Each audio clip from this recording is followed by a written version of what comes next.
We are live. Hi, Lyndsay. Hey, Kaneshi. I'm super excited to have you on today, the extension of the Coach Up podcast, because you are a coach who deals with the culture of something that is vital to any business, because without it, there is no business.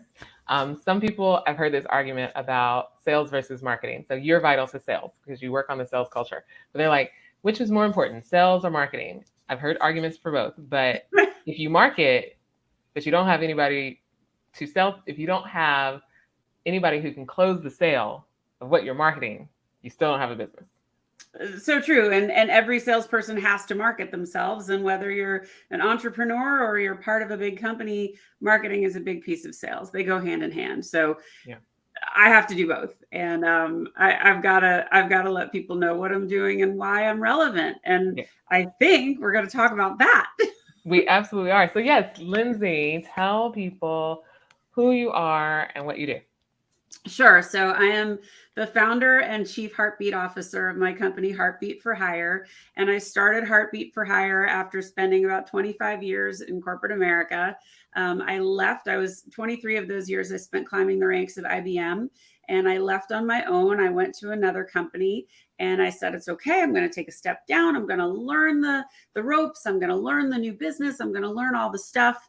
And it was hard and I knew it would be, but I don't shy away from a challenge, except that they fired me in 6 months. And anybody that knows me kind of goes, that's not you. How'd you do that? And Right. it was a really shameful, really horrible time. Never something I thought I would have to deal with. But what it taught me was I understood really great culture. I understood what it was to be a really great leader that empowered the people around them. And what was missing at that last place was all of those things. And Mm-hmm. their values on what some people call soft skills and what I call power skills were really lacking. And what I remembered about leading really big organizations for IBM was I knew how to do this. I knew how to inspire people to try hard, to take risks, build new best practices, to collaborate, to have fun. And I knew I could teach other leaders to do that. So my company coaches leaders and leadership teams on how to do just that. And I'm a speaker. And somewhere in this journey, I learned a lot about personal branding. So I do a little bit about that too. But I really do teach how to build irresistible sales culture that drives results. And it's really not sales alone. Sales is just the hardest. So I figured Mm-hmm. if I start with sales and a marketing team wanted to hire me or a CEO wanted to hire me, the rules apply across the board. It's not Yeah. just sales. Sales is just where I came from. The fact that you took unexpected termination Yeah. and turned it into a business speaks to your resiliency, which is necessary in sales. So Oh, that thanks. in and of itself speaks to the type of culture, knowing the type of culture that is necessary in order to be successful in anything. Well, and I didn't want anybody to go through what I went through. I was blindsided. I wasn't really given an opportunity to grow. And one of the tenets to my methodology is checking in with your people and making sure that you understand what they need.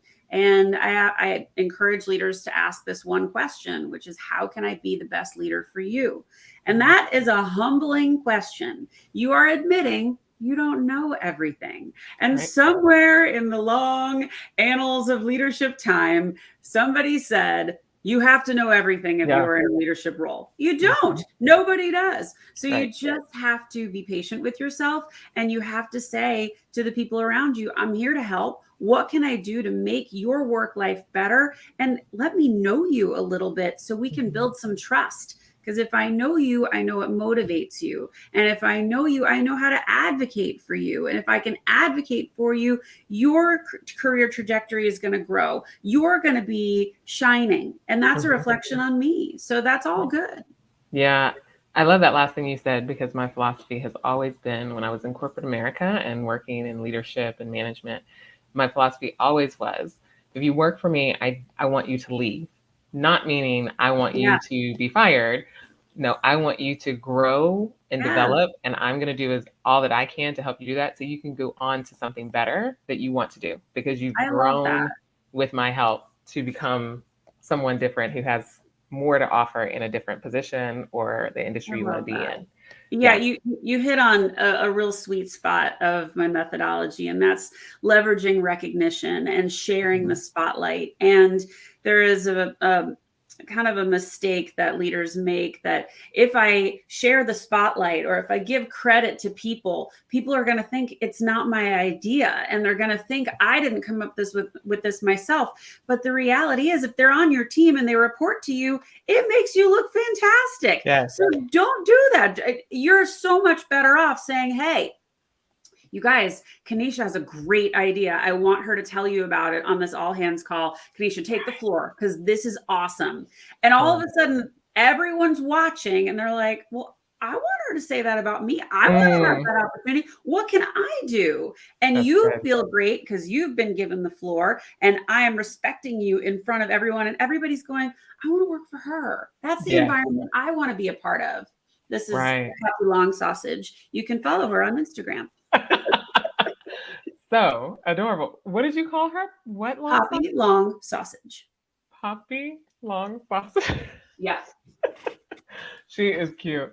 You are exactly right though, because recognition, it not only does it make people want to do better, like you said. So so they'll say my name, but also it does reflect well when you give credit to your team members and you highlight them. It is the essence of a servant leader. And I take it another step, and I would say include the people that support your teams. If you have someone that pushes your POs through or handles your contracts or, has some supporting role of your team, bring them on your team call. Don't tell them that you're going to celebrate them, but tell everyone on your team, hey, let's bring Sally over, you guys. She's been rocking it. She's been helping us, and we're going to just celebrate her a little bit. I'm going to send her a gift card, or I'm going to give her, most managers have some kind of promotional budget they can work with. So throw her something, make her feel special. And you know what? The next time you need her, she's going to be rising up for your team because you took care of her. It's such an easy way to spread the love and to be thoughtful for the people that you work with.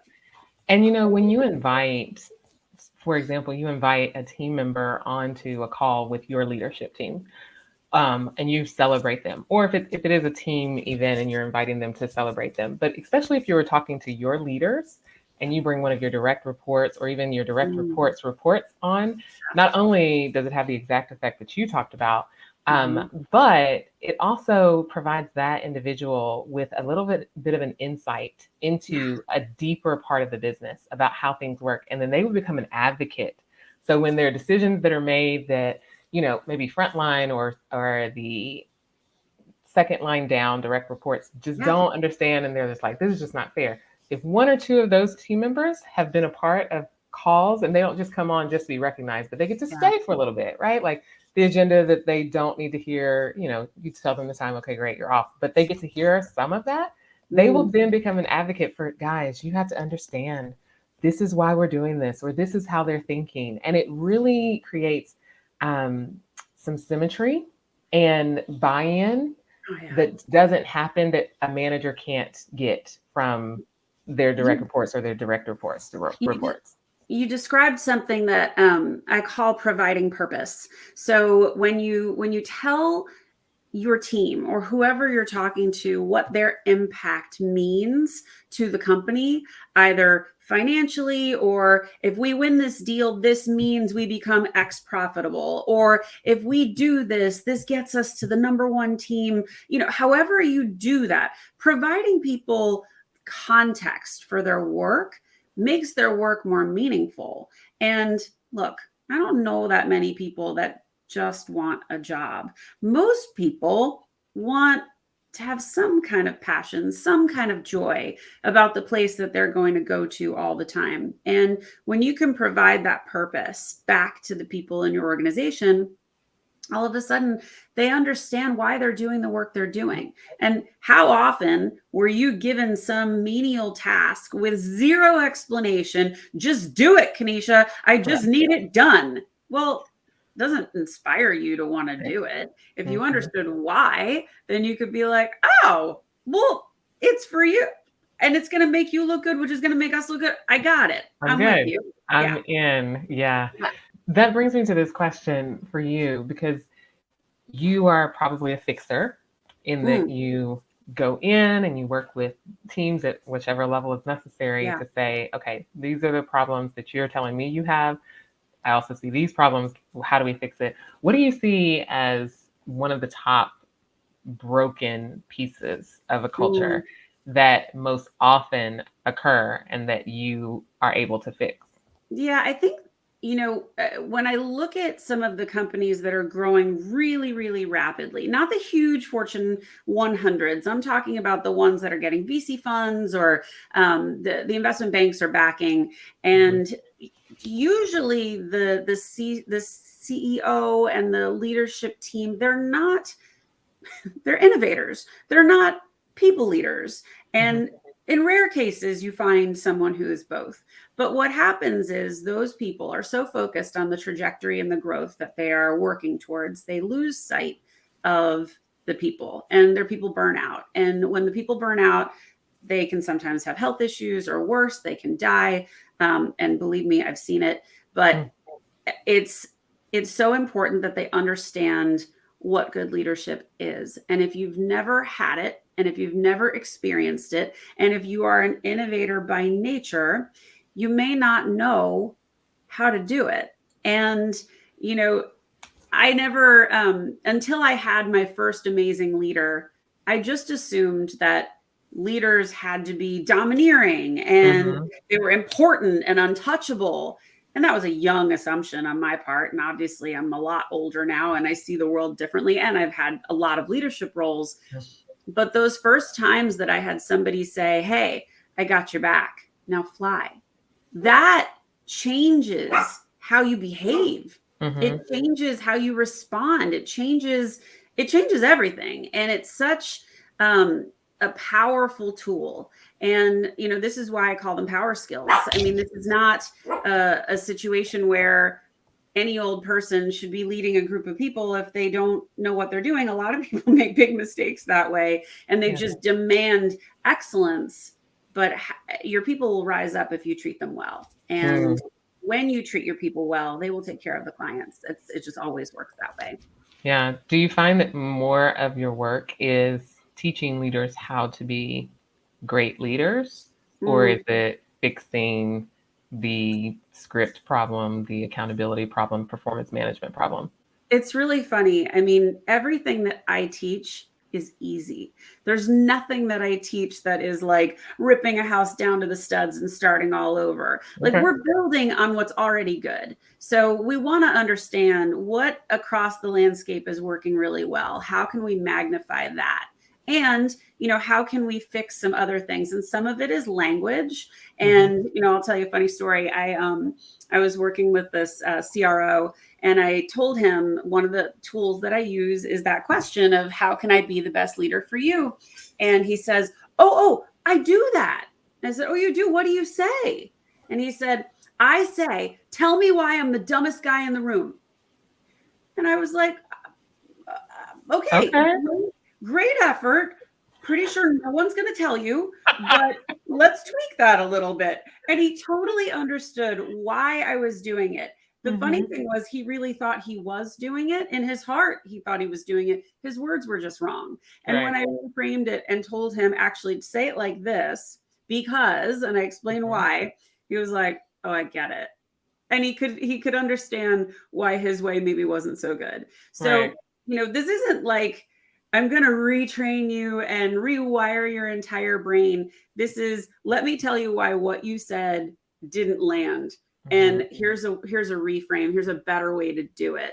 Right. And that's the beauty of what I do. This is not like, you don't walk out of there with your head spinning like, oh, we're hosed. We can't fix this. This is too hard. No, everybody will have something actionable that they can walk out of there and be like, wow, that was really easy. And if I had only been doing that longer, think of the impact I would have made on my team. Yeah. But I really do believe that we are in a shift. We saw through the great hiatus, otherwise known as the pandemic, Yeah. people demanded more. They wanted more from their leaders. They were tired of being treated poorly, and they were leaving jobs in droves because of it. Many of them left with no jobs to go to. So, you have this shift where people said, do better, do better. But now the pendulum kind of swung the other way. We just had the great layoff, 2023, 80,000 plus people laid off. And now these big companies are like, oh no, we've got the power again. And I watched all these DE&I teams be decimated. And that has been crushing to see, because there was a lot of support for building out that part of the business. And we are seeing it in other parts of the work world. I think there was just a commitment made. Where did it start? It was a commitment of saying if African Americans represent 35% of the workforce, this is in the retail beauty space, we want you to represent all the brands that you carry. You need 35% of your brands to be Black owned businesses. And I thought, okay, that's brilliant. That's exactly the way things should be going. You should look like your customers. It's that simple. And companies need to do the same. So taking your DE&I team, your robust DE&I team of 50 people, and chopping them down to 5, it's the wrong direction. It's totally the wrong direction. So I'm hoping that changes and goes back to the way it was. But that one was a hard one to watch. So I want to, and this may play into my other question, because I want to talk about that really quickly, the DE&I team dynamic that is changing currently, just 2 years later, 2-3 years later. And it goes to culture, because my other question was, when you were talking about the culture and, that you teach people the easy things to do, but that in culture can be hard to change. And so what's one of those easy things that people can do to start to chip away and shift culture?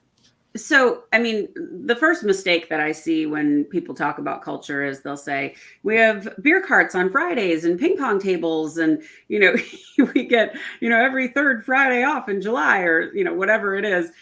That's not culture. Those are perks. And you can't mistake perks for culture. Culture is a feeling. It is a sentiment. It is a representation of the tone of your company.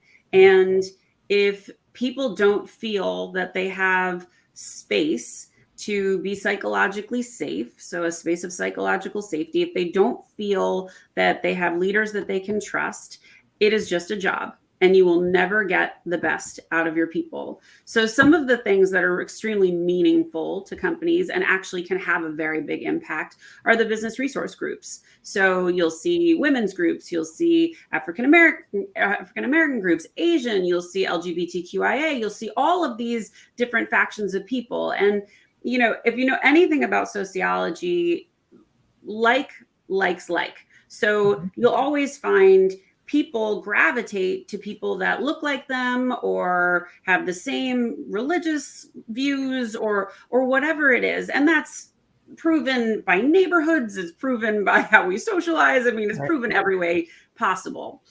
But when you have those business resource groups and you set them up for success, meaning they have a budget, they have things they can do. So if it's Pride Month, who are you bringing in as a speaker that they will invite the whole company to come and listen to this speaker? And for for bonus points, you have the CEO introduce them. That is making a statement of, this is something we feel strongly about. This is a value that we want to uphold. We're so happy that this business resource group pulled this together. And if you're not involved in a business resource group, be an ally, join one of the groups. You don't have to look like them, but show your support.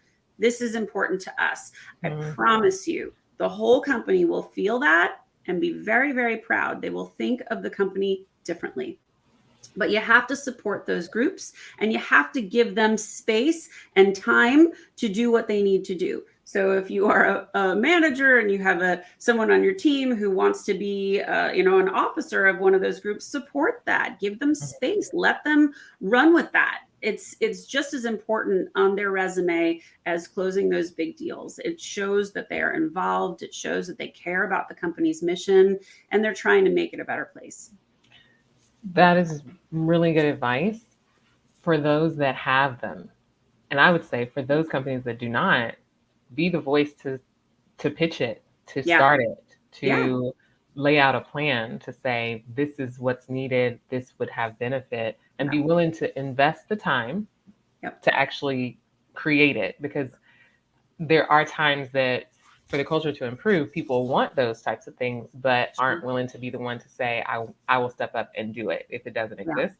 And so my encouragement would be, if your company doesn't have it, be the one to propose it. Well, and I think back to during the George Floyd time, I was managing a really large team, and it was extremely important that I reached out to every person on my team who I knew was affected by what was going on. So, and I'm not talking like I'm going to have a team call for all the Black people on my team. That's not what I did. I called each one individually and I said, I don't know what I can do, but I'm here. I've got your back. If you need time, if you need space, if you need support, if there's something I can say, I'm here.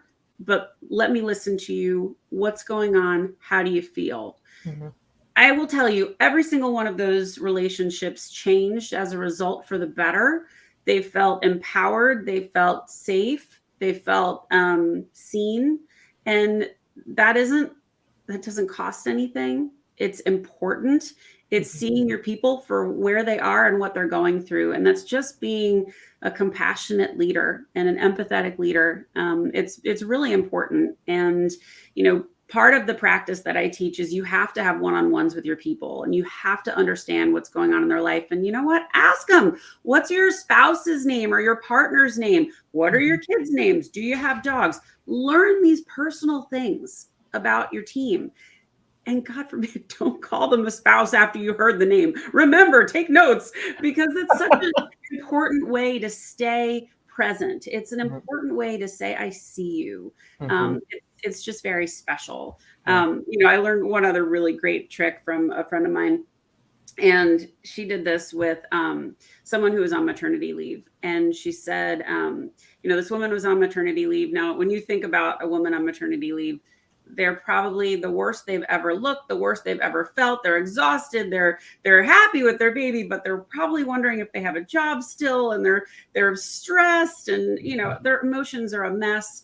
And what they did was they sent a note to this person and said, hey, we miss you. We loved how you did XYZ, and we just wanted you to know we were thinking of you.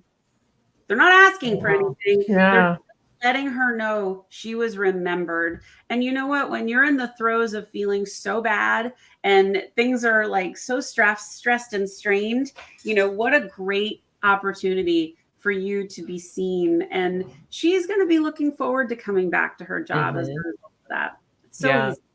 People, the adage really is true. People don't care how much you know until they know how much you care. Yeah. And it's shown in so many different ways. And even in the workplace, our workplace has changed so much that it's no longer business is business, personal is personal. Work has to get done. Objectives still have to be met. There is, in addition to that, the ability to connect and relate, because it's people. We're in a people business, regardless of most of the industries. There are some, if you're sitting at your home in front of a computer only and it's tech and you only email people, maybe not, but those are few and far in between, right? We're in a people business. Any business includes people. And so understanding how to build those relationships, those interpersonal relationships, knowing you're serving your internal customer as well as your external customer is super important. And so it really is. But you know what? It's also really good training for how you talk to your customers. And when you make it a regular practice, it makes it so easy when you're talking to your clients that way. And I have this friend, Samantha McKenna. She is a sales wizard. And if you're not following her on LinkedIn, you ought to. But she tells this story. She has a trademark. It's called Show Me You Know Me. And it's true for any time you're going to sell anything to anyone. But she's very creative in the way she approaches her clients. And she was trying to get with this executive director, and nobody could get time with this woman. And so she went to a conference that she knew she was speaking at. She expensed the ticket, and she waited until the end. And she then went up to her and said, hey, I'm really been looking forward to meeting you. I know we've been trying to get on the calendar. She goes, yeah, no, I'm sorry. I've just been so busy. And she goes, no, actually, I have another question for you. I'm new to the area. You have great hair. I'm a blonde too. Where do you get your hair done? And she's like, oh, well, it's Patrick and such and such. And she's like, I'll tell you what, I will make an appointment for both of us, and it's on me. Will you spend time with me at that appointment? Well, she got 3 hours with that woman and closed a $400,000 deal as a result. And so the cost of that lead was like $700. So talk about being creative and meeting someone where they are. That woman never forgot her. Oh my goodness. Yeah. How brilliant is that? Right? Yeah. Oh, okay. But I like the moniker, Show Me You Know Me. Show me you know me. That is excellent. I am going to dive really quickly into, as we were talking about DEI, and you were just talking about the calls that you made to your team after the George Floyd incident, and then talking about how those teams are now starting to go away. I'm curious your thoughts, because this is from my standpoint, and I may be a little bit of a devil's advocate, but it seems as though those teams were bumped up during after George Floyd, which was not the first incident that America had seen on television, such as that. And we won't go into all of the previous ones before, or the statistics around whether that's a legit thing or not, but it was a big moment in our country and around the world, right? It drew a lot of attention. So companies responded with, let's bump up those teams. Let's also recruit African Americans specifically to head up those teams. And now we are on 3 years removed, haven't seen as many of those incidents, or even if we have, it hasn't blown up in the media as much as that particular one did. And now 3 years later, even though we are going through, as you call it, the great layoff, those are the teams that are being cut down when, as we were just talking about, culture is so vital to the success of a business. I look at that and I say, maybe with a little bit of a cynicism, that was a response to patronize a group of people. And now we no longer have to do that. And we can place it, or we can say it's because of finances, economy. But what the message really sends is patronism, if that's a word. And then we really don't particularly care, except about the bottom line. What are your thoughts? Yeah, I think the layoffs, by and large, were a financial decision. And I will tell you from experience, whenever you have a company that you put in the hands of the bean counters, you will lose your humanity. And that is a fact. So if you have heart-centered leaders, my hashtag is heartbeats, not headcount. So I am always thinking about, I never wanted to get good at layoffs. I hated layoffs. They stressed me out. I never slept when I had to do them, because I knew I was impacting someone's life. We watched such a barbaric handling of so many of these layoffs, so many mistakes, so many rookie mistakes done by leaders on high. And if I told you these horror stories, you would cringe. But it wasn't isolated to one population of people. I saw older people. I saw certainly people of color. I saw people that were making good money. Like, those were the ones. Who can we take out that's going to give us the biggest financial impact? I saw a really really crazy article. Actually, it wasn't that crazy. It was just really scary article that was saying that this whole layoff move was to put the power back in the hands of the employers. And, do I think they overhired during the pandemic and they couldn't sustain the growth? Yeah, in a lot of cases, I do. And how do you withstand that kind of change? Well, there were companies that the CEOs said, I'm not taking a salary because I don't want to lose my people. And when you make those kinds of moves and you try and preserve your people as much as possible,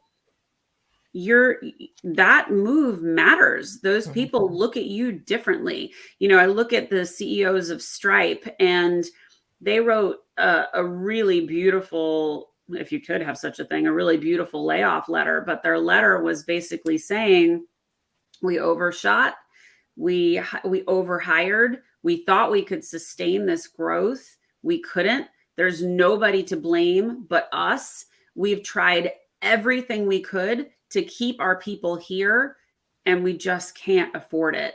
So, we're putting all kinds of resources in place for you to take this next move, and the door will stay open. We would love to have you come back. Listen, I don't know that many CEOs that would write a note like this, but the fact that they did really mattered. And even the people that left had much more respect for Stripe as a result. So we had few and far between of those examples, but there were some. And this goes back to the point I made earlier that leaders that have never had good examples don't necessarily know how their things are landing. So laying everybody off on a company-wide Zoom is a terrible idea. It's a terrible idea. And we saw a lot of that. That is less of a commentary on certain populations of people. It's more just a crappy leadership practice. I think I share your concerns about, the DE&I teams being shrunken. I don't think it's going to stay that way forever. I think it will shift back, but I think everybody kind of needs to bounce back from the pandy. I'm also trying to look at it with a more optimistic view, because I think it's really easy to get cynical. It's really easy to get sour. And I want to believe that people want to do the right thing. I think we see a lot of gloom and doom in the news. We see a lot of the awful.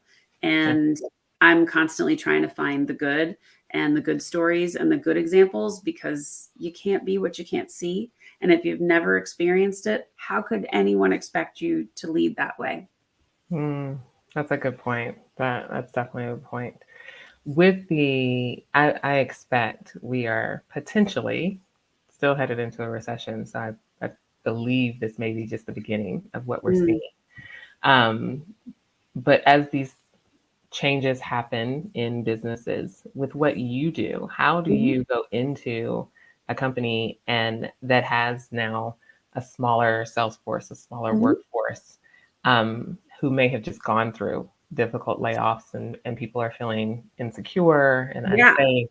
How do you go in and start to help that business to either maintain or to revive what may be struggling at that time? Well, that's the best time to go in, because that's when everybody's raw and everybody's looking around going, oh my God, I'm going to have to do 5 jobs now. Like, oh, how am I going to do this? And everybody's freaked out. It's not just the people that had to do the layoffs. It's everybody. Everybody's trying to do the same with less resources. And so when you can pivot and change the conversation to, we're in this together, and I want to give you space to do what you love, and how can I support you? All of a sudden it changes it from just a job and feeling overwhelmed to, I got this. And maybe if I collaborate a little bit more, maybe there's some people that know how to do what I have to do, and maybe I can lean on them for help. So there is a way through it. And for the people that are left, it's never been more important to talk to them, to reach out to them and say, I think I got a few things wrong. And this is a conversation I love to have. Leaders that recognize their teams aren't responding, or they're not engaged on team calls, or they're quiet, or your once top performers, or maybe, it's gone downhill a little bit. You've got a problem. And when you have that problem, you have to come up with a way to engage them. You have to come up with ways to get everybody reconnected and collaborating again. And you have to incorporate fun wherever possible. Mhm. Now, when everybody's feeling the shell shock of what just happened, fun doesn't feel right. So you got to start somewhere, and you got to start connecting, and you got to start asking those personal questions of, tell me a little, oh, you like horses? Oh my God, my grandma has a farm. And then on the next team call, you guys, did you know so-and-so is a champion rider? I mean, all of a sudden they're not just a name and a face anymore. Now they have some interest to them. You're creating connections with the team. You're creating opportunities for people to engage with each other. And that is important. But all of this stuff I teach, it's because it works and people perform. So, hi. But you're not doing this because it's just nice. And I don't want people to walk away with that impression. The whole point is to drive results, because who cares otherwise? Right. This isn't all rainbows and flowers. And I want people to really understand, when you're in sales, you have quotas, and it's the most important deal of the most important week of the most important month of the most important quarter of the most important half of the most important year of your life. And when you have that kind of pressure every single day, you need to create opportunities for levity. You need those opportunities for connection, and you as the boss have to be able to foster it. And if you don't, you're missing a huge opportunity. Yeah. That's so good and makes so much sense. The collaboration piece also makes me think about, in addition to creating those relationships across or even up and down, I also think about collaboration in the company. I like what you said about now I've got to do 5 jobs to the one I was doing. There may be somebody who in the company can help me with this, is better at this. Because not only does that help you with your workload, you can probably help them with theirs, but also from a security sense, when you collaborate within the company, people start to know your name. Other That's right. departments who didn't know who you are now know who you are. It also exposes if you do a good job, it improves your brand, right?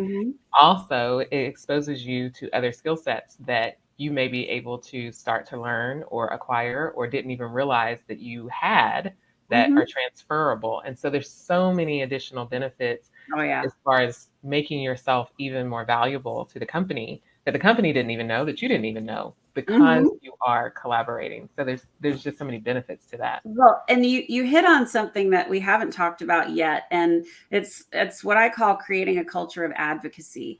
And when you do this, it's different than mentoring. So mentoring, in my mind, is kind of hit or miss. You get assigned a mentor, you have your 30-minute call, everyone has good intentions, and it never happens again.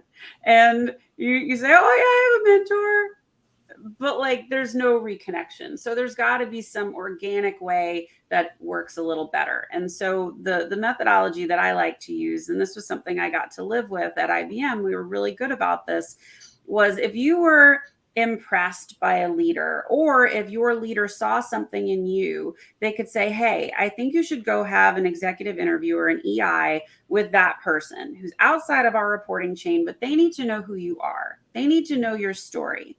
Now, I will tell you, I got 3 jobs through this process. And my favorite story was this one. My boss said, you need to go talk to Melinda, because about every 2.5 to 3 years, I'd get a little itchy. It's time for a new gig. I learned all I can learn here. I'm ready to move on. So, Lindsay, you need to go and talk to Melinda. So I went and talked to Melinda, and Melinda's like, tell me your story. So I told her my story. I told her the jobs I had done, the things that I loved, the things I was really good at. And I said, based on what you heard, do you have anything? I know you're hiring. Lindsay, I have 5 jobs. And I said, oh, okay, well, I only need 1. And she goes, well, I'm going to tell you what they are and you can pick. And so I got to chart my own course. I got to pick my next job, which set me on a career trajectory I never could have imagined. Wow. But when you create that space outside your reporting chain, and you say, you as our executive team, you're going to make yourself available once or twice a month to people that want to connect with you. First of all, it's going to help us see where our talent is. And even if they're not right for you, when you hear about who's hiring, you can be like, you have to talk to James. He's awesome. He's Mhm. perfect for what you need. They would never have known him.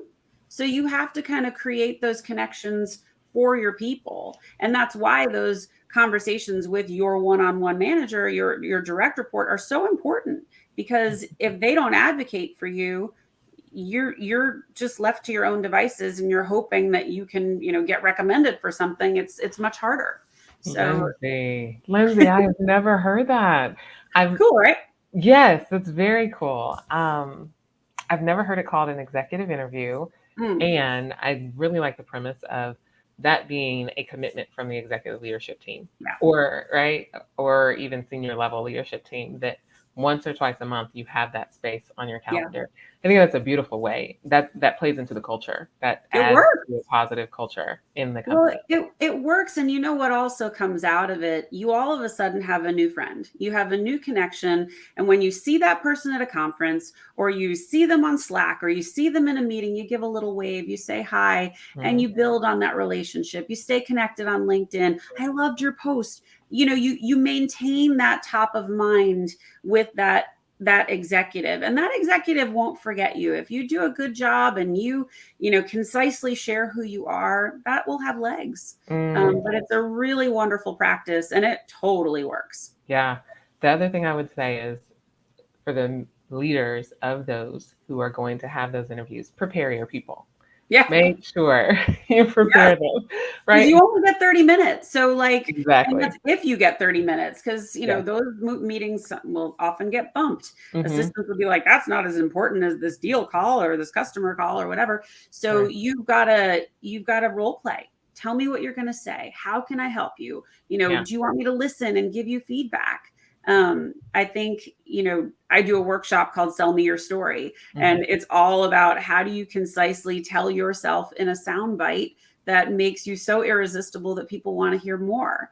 And everybody needs to know how to do that. There's nothing worse than you ask somebody, tell me who you are, and they go, well, okay, we're in an elevator. That's why it's called an elevator pitch. You only Correct. got like a minute, so do it quick. So yeah. Absolutely.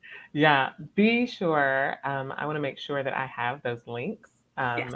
so that I can share those out. You have shared, Lyndsay, a ton of very solid, make sense techniques that companies can put into place to improve. When your culture improves, all of your departments improve. But what I want to know is how you started your business. So Mm. once you realize, okay, I'm not going back to corporate America, Yeah.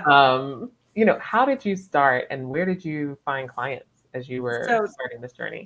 the first thing that I did, after licking my wounds for a month, I wrote a job description. And the job description was this chief heartbeat officer. And it was an advisor to all of the sales leaders on how to build this irresistible culture that drives results. And I was interviewing up a storm, and all these people are like, you could do so many things. What do you want to do? I said, I want to be your chief heartbeat officer. And they're like, oh my God, we need that so bad. I wish we had that. We don't have that. Good luck. And I heard it over and over again. And I'm like, all right, I'm going to build it. Mm, And what ended up happening, what I thought was going to happen and what ended up happening weren't the same. But I thought it was going to be all tech. I thought I was going to be, in the trenches with all these leadership teams right out the gate. And it took more time than that. hmm. And really, the beginning stages of building my business was I had to establish myself. I had to build my platform, and I had to build my brand. And the mistake that I think so many corporate people make is they don't pay attention to their personal brand. Hmm. And so many people will say, I'm vice president of business development, or I'm an HR partner, or I am, head of finance, or whatever it is. But everyone's so much more than that. Hmm. And everybody has their own passion projects and their own things that they feel strongly about.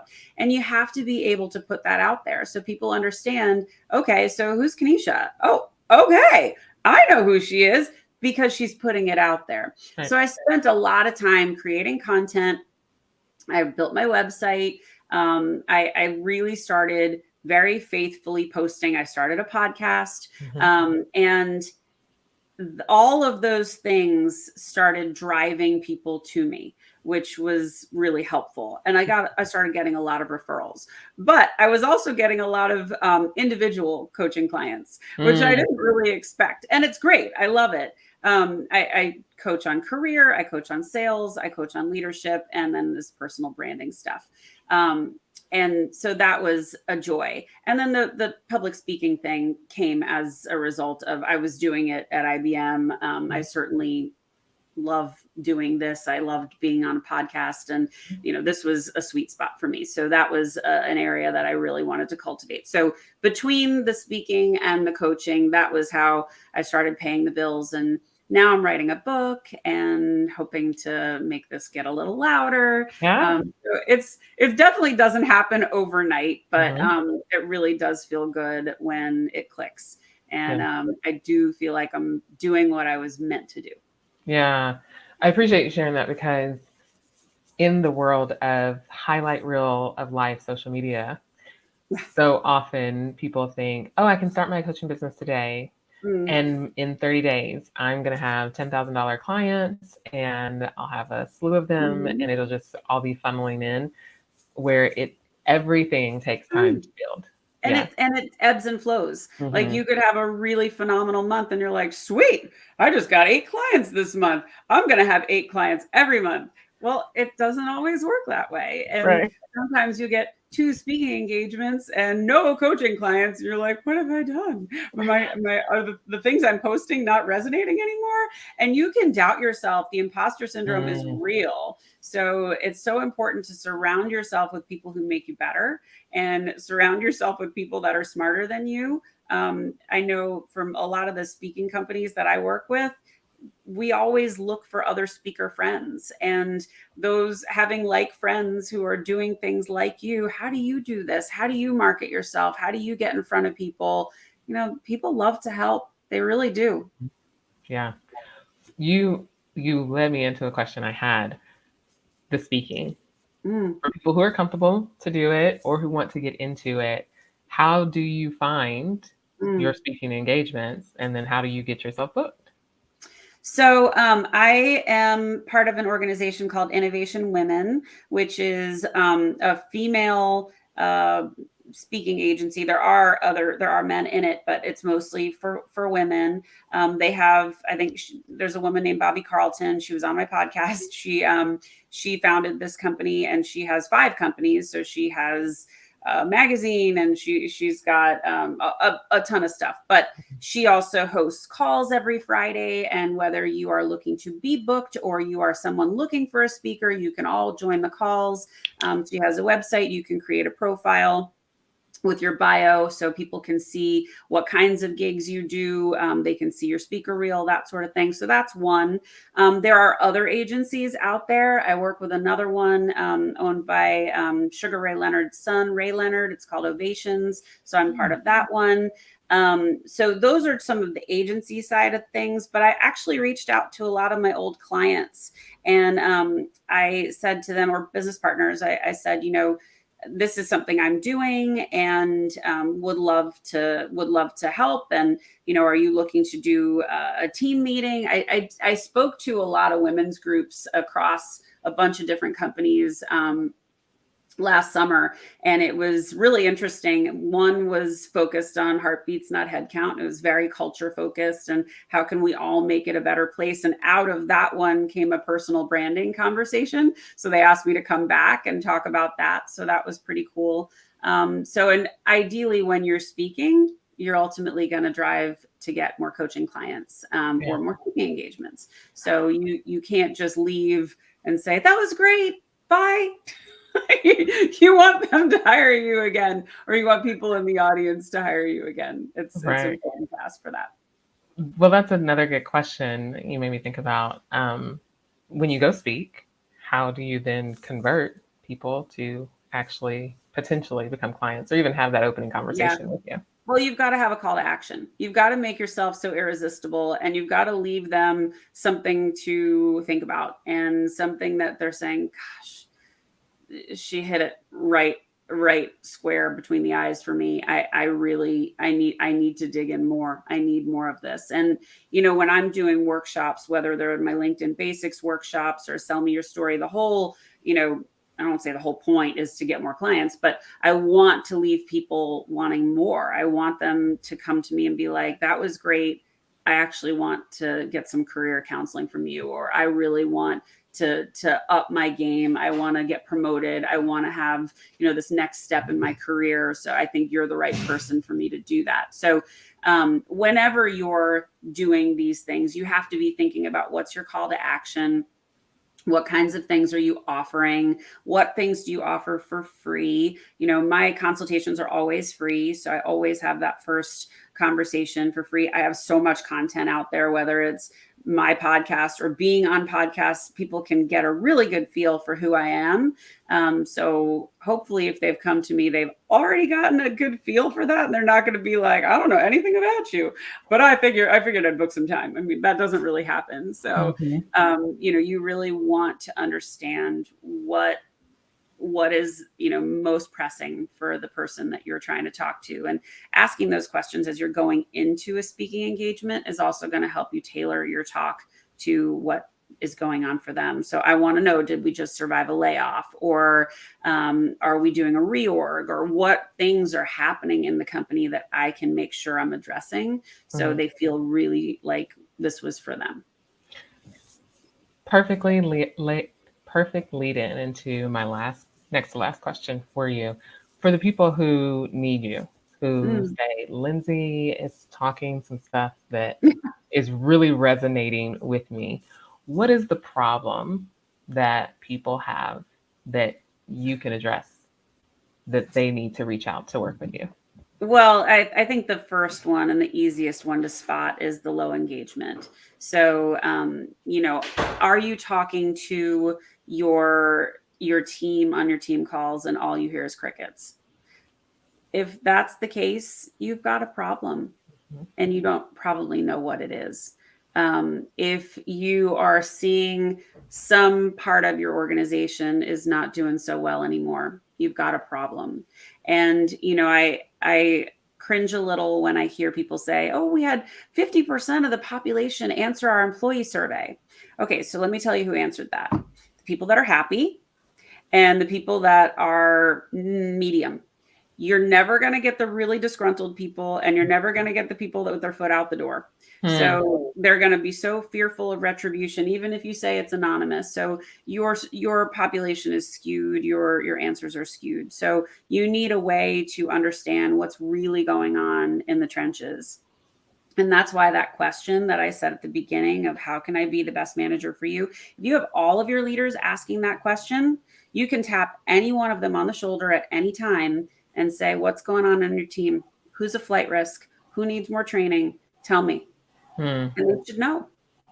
So this is all the practices I put in place, but you really need to meet your people where they are. And so many leaders, especially if you've been doing it wrong and you want to fix it and you don't know how, that's when you call, because I can help you with that. You can't just flip a switch and be like, okay, guys, so I'm changing everything. So now you're going to trust me.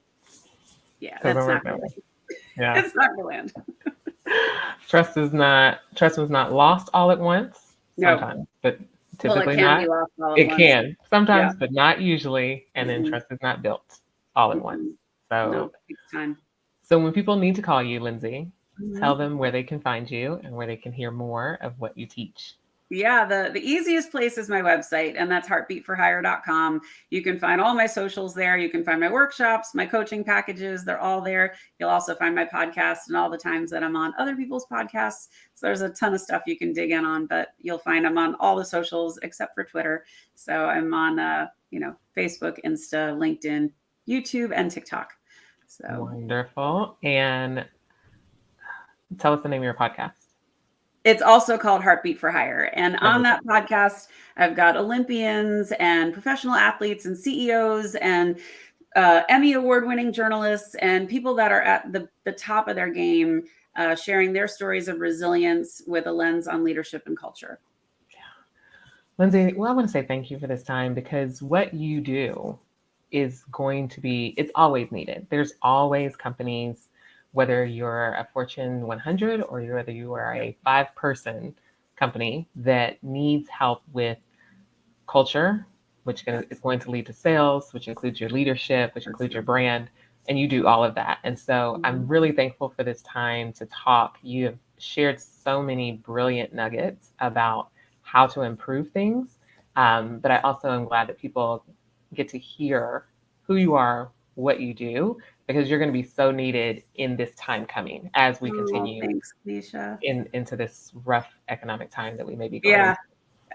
My goal in life is to change leadership as we know it. That is why I'm here. That is what I'm trying to do. And thank you for this opportunity. It was so much fun to talk to you.